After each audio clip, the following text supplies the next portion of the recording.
حي على الفلاح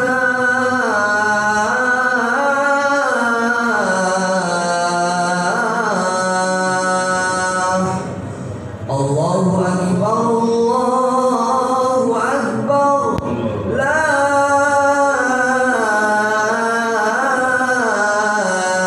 إله إلا الله.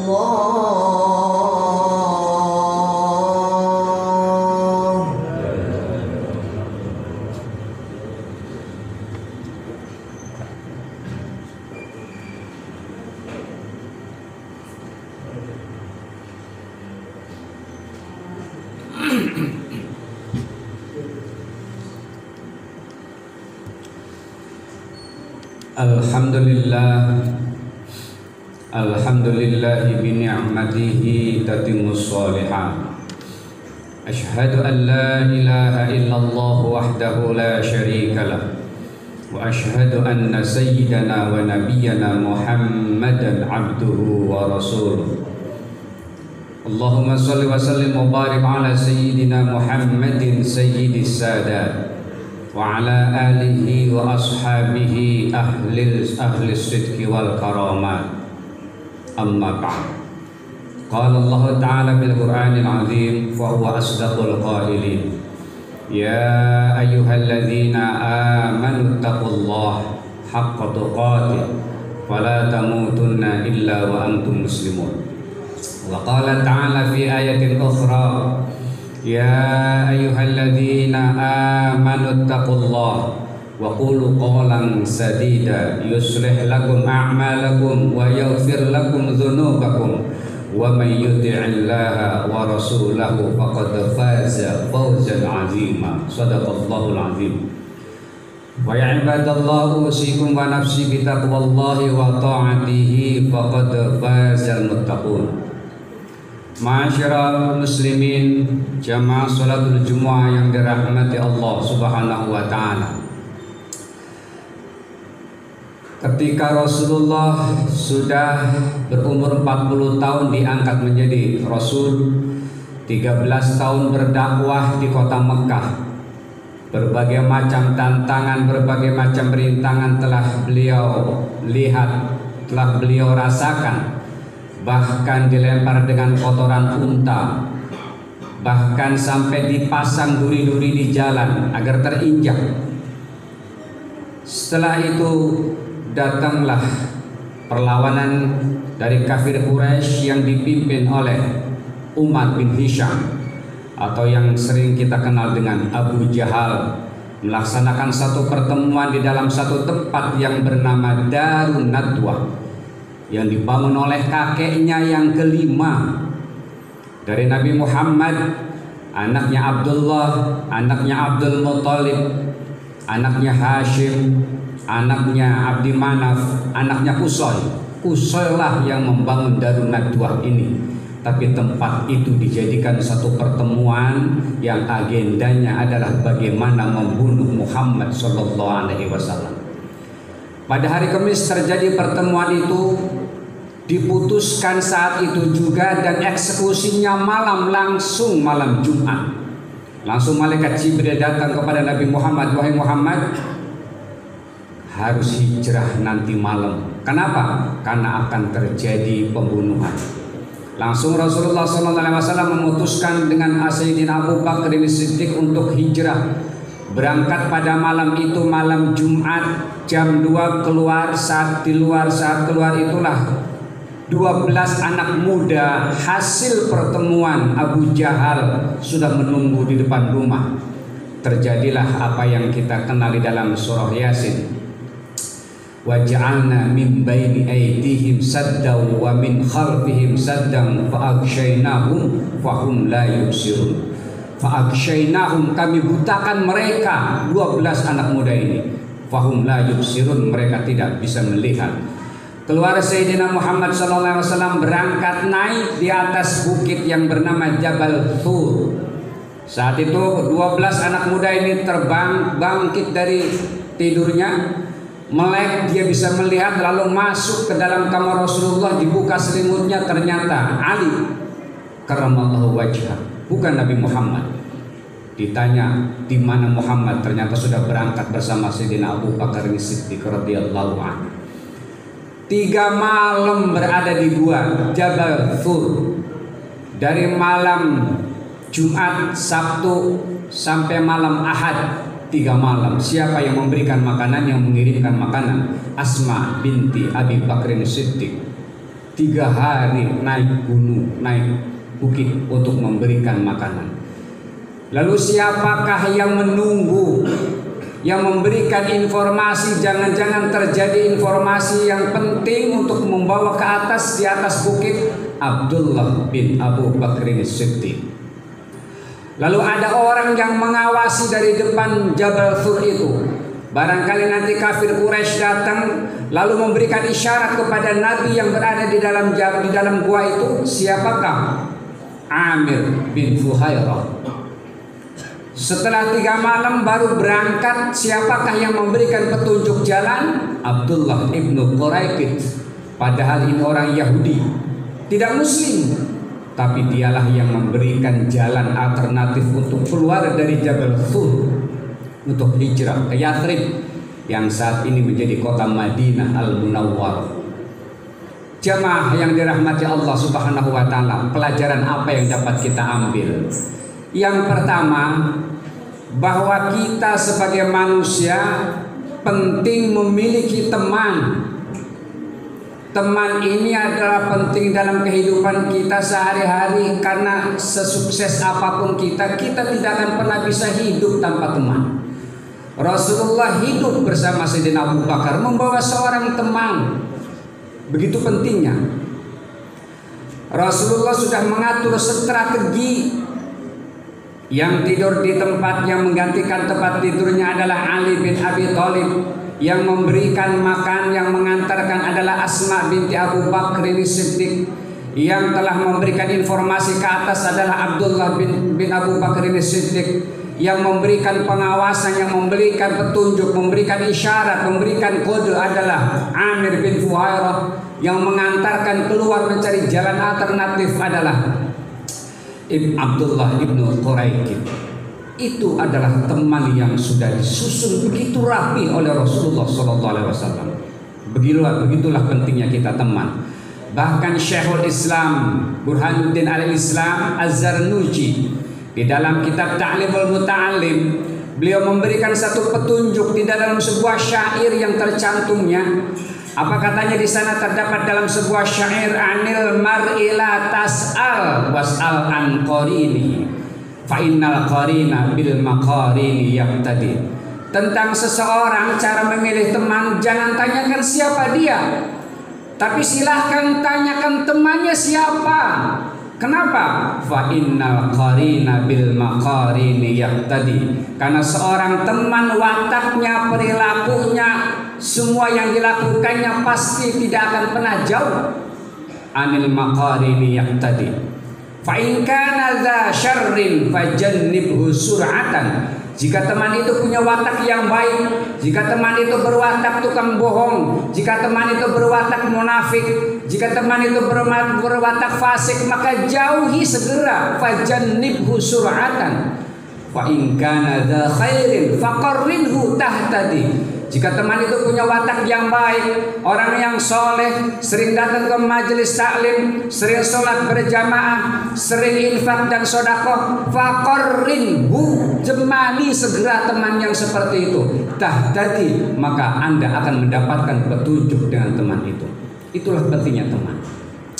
Kurang hebatnya apa Nabiullah Musa alaihissalam? 26.000 pasukan ikut menyeberang dari Mesir ke Palestina, menyeberangi Laut Merah dengan membelah laut. Kurang apa Nabiullah Musa? Tapi apa beliau di dalam doanya? Rabbi shrah li sadri wa yassir li amri wahlul 'uqdatam min lisani yafqahu qawli. Apa kalimat ujungnya? Waj'al li waziran min ahli Haruna akhi. Jadikan untukku wazir, seorang teman, seorang sekretaris, juru bicara. Siapa? Harun sebagai saudaraku. Butuh teman, butuh mitra. Kurang hebatnya apa Nabiullah Isa alaihissalam tubri'ul akmaha wal abros, bisa menyembuhkan berbagai macam penyakit, belang dan kusta, bahkan tuhyil mauta, bisa menghidupkan orang yang sudah mati. Kurang apa? Biiznillah, semuanya adalah karena izin Allah. Tapi apa kata Nabiullah Isa alaihissalam? Itu qala Isa bin Maryam lil hawariyina man ansori ilallah. Siapakah penolong-penolongku untuk membela agama-agama Allah? Qala al-hawariyun, mereka al-hawariyun berkata, nahnu ansarullah, kami semua adalah penolong-penolongmu wahai Nabiullah Isa untuk menjalankan perintah Allah Subhanahu wa taala. Butuh teman. Nabiullah Musa alaihissalam walaupun seorang rasul, beliau padahal tinggal ucap saja pasti Allah kasih. Misalnya apa, di dalam surah Ad-Duha dijelaskan wala saufa yu'tika rabbuka fataradha. Di dalam surah Ad-Duha apa kata Allah? Wala saufa yu'tika, dan akan saya beri engkau wahai Muhammad fataradha, maka engkau ridho. Maksudnya apa? Apapun yang dimaui oleh Rasulullah tinggal ngomong saja pasti akan diberi. Hijrah misalnya minta langsung diselamatkan, diperjalankan, bisa. Tapi ini perjalanan manusia, bukan perjalanan ilahi, bukan seperti Isra Mi'raj. Kalau Isra Mi'raj adalah perjalanan ilahi yang menjalankan Allah, bukan Nabi. Subhanalladzi asra, yang telah menjalankan hambanya bi'abdihi lailan, bukan Nabi, tapi Nabi dijalankan oleh Allah. Perjalanan ilahi, sepertiga malam bisa sampai. Tapi hijrah ini adalah perjalanan insani, manusia. Hanya Rasulullah yang melaksanakan, yang membuat strategi. Rasulullah yang membuat cara dan lain sebagainya, dengan tetap berdoa memohon kepada Allah Subhanahu wa taala. Rasulullah dalam hidupnya punya seorang ayah yang bijaksana, tempat dia mengadu, Abu Bakr As-Siddiq. Rasulullah punya seorang pemuda yang gagah perkasa, berani, Umar bin Khattab.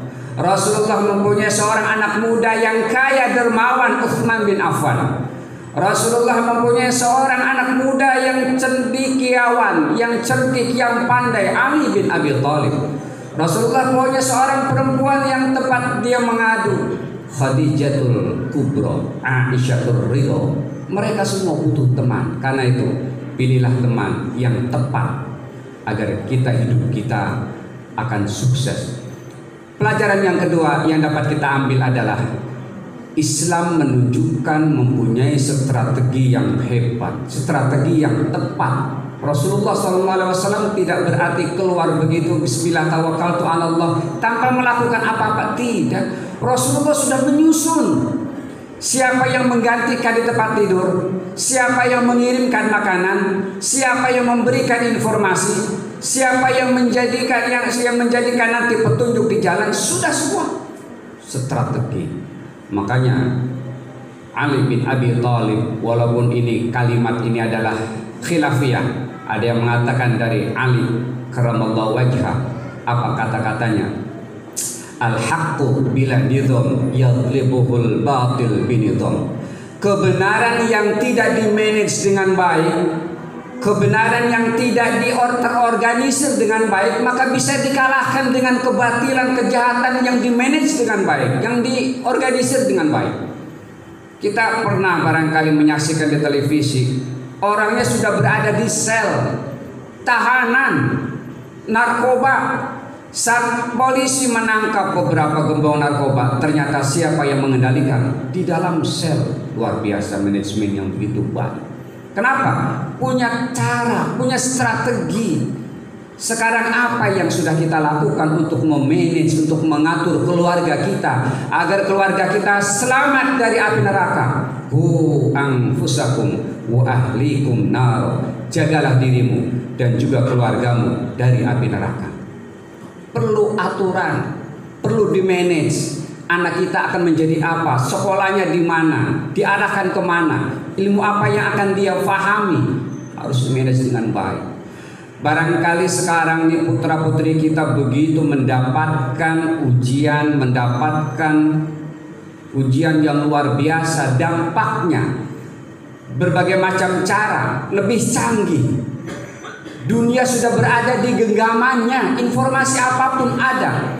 Kalau kita kurang-kurangnya mendidik anak-anak kita, mengarahkan anak-anak kita, maka anak-anak kita justru dia akan melawan kepada orang tua. Makanya sekarang jarang sekali anak yang akhlaknya baik kepada orang tua. Orang tuanya takut sekarang kepada anak. Takut kepada anak, bukan anak takut kepada orang tua. Akhlak sudah mulai terbalik. Kenapa? Begitulah pengaruh besar internet, handphone. Itu bukan tidak boleh, ibarat pisau bermata dua. Ketika dia memotong ayam, memotong berbagai macam masakan bagus, tapi saat dia memotong leher kita, memotong urat nadi kita, maka berbahaya. Kelihatannya kepala anak-anak kita utuh, bersih, sehat, terlihatnya seperti itu, tapi di dalamnya sudah hancur. Ketika orang tua tidak mampu untuk mengendalikan, untuk mengawasi 24 jam, makanya benteng terakhir buat anak-anak kita adalah pendidikan agama. Masukkan mereka di pondok-pondok pesantren, maka inilah yang akan menyelamatkan dan akan menjadi benteng buat kita. Jamaah yang dirahmati Allah Subhanahu wa taala. Saat Rasulullah keluar pada hari Ahad, terjadilah pengejaran oleh Suraqah ibnu Malik. Suraqah ibnu Malik mengejar Rasulullah. Saat dikejar, apa yang terjadi? Langsung bumi menelannya. Untanya langsung ditelan, kakinya langsung terjatuh, tersungkur. Apa kata Suraqah ibnu Malik? Ya Muhammad, seumur-umur saya menaiki kendaraan kuda ini, seumur hidup saya menjadi pembunuh bayaran, tidak pernah gagal, dan saya tidak pernah terjatuh dari kuda. Tapi kali ini saya sadar bahwa yang saya kejar, yang akan saya bunuh ini adalah bukan manusia yang biasa. Saya terjatuh kali ini. Apa yang kamu minta, wahai Muhammad? Muhammad cuma minta satu, sembunyikan saya, jangan bilang-bilang saya kepada orang-orang kafir Quraisy. Suraqah keluar dengan niat jahat, keluar dengan niat mengikuti setan, tapi pulang membawa hidayah beriman kepada Allah Subhanahu wa taala. Berapa banyak saudara-saudara kita yang keluar dalam keadaan iman, dalam keadaan mukmin, tapi pulang kita dalam keadaan kafir. Karena itu kita sebagai muslim, yang remaja, yang tua, siapapun kita, jangan terlalu aman dengan kondisi kita. Kondisi kita anggap aman, kita sudah menjadi manusia yang beriman. Kita sudah melaksanakan ibadah sholat, kita sudah melaksanakan sedekah, kita sudah melaksanakan infak, merasa aman diri kita. Belum tahu nanti pada beberapa tahun ke depan, barangkali kita akan berbalik menjadi kafir. Suraqah keluar dalam keadaan kafir, keluar dalam keadaan jahat, pulang membawa hidayah dari Allah Subhanahu wa taala. Karena itu harus kita pertahankan. Sab'atun yudhilluhumullah yauma la dhilla illa dhilluh. Ada 7 golongan yang akan mendapatkan naungan Allah. Saat itu tidak ada naungan kecuali naungan Allah. Di antaranya adalah rajulun qalbuhu mu'allaqun fil masajid. Seorang laki-laki yang hatinya tergantung kepada masjid. Dimanapun berada, saat datang hayya 'alas shalah, memberhentikan setiap aktivitasnya untuk datang ke masjid untuk melaksanakan ibadah sholat apapun itu. Qalbuhu mu'allaqun fil masajid. Bahkan ada salah satunya syabun, anak muda, nasya'a fi ibadatillah, yang tumbuh dalam beribadah kepada Allah Subhanahu wa taala. Masih remaja, masih muda, tapi sehari-harinya dia berada di masjid, sehari-harinya dia tetap tumbuh dalam ibadah kepada Allah. Majelis taklim, sholat berjamaah, kegiatan-kegiatan taklim, apapun itu, anak muda yang sehari-harinya pasti melakukan berbagai macam kegiatan keagamaan. Inilah anak muda yang akan mendapatkan naungan Allah, yang saat itu tidak ada naungan kecuali naungan Allah Subhanahu wa taala. Jamaah yang dirahmati Allah, demikian khutbah singkat yang dapat khatib sampaikan. Mudah-mudahan kita bisa mengambil manfaat dari peristiwa hijrah ini. Yang pertama, tentunya kita harus mampu memilih teman yang baik. Yang kedua, kita harus mampu untuk memanage keluarga kita, memanage waktu yang Allah berikan kepada kita. Dan yang ketiga, kita tidak boleh merasa di zona aman. Kita seolah menjadi orang yang beriman, kita seolah menjadi orang muslim yang baik, tapi kita harus tetap selalu istiqomah apa yang selama ini kita imani kepada Allah Subhanahu wa taala. Barakallahu li wa lakum bil Qur'anil azim wa nafa'ani wa iyyakum bima fihi minal ayati wa dzikril hakim. Aqulu qawli hadza wa astaghfirullahal azim li wa lakum wa li walidayya wa li walidikum fastaghfiruhu innahu wal ghafurur rahim. Allah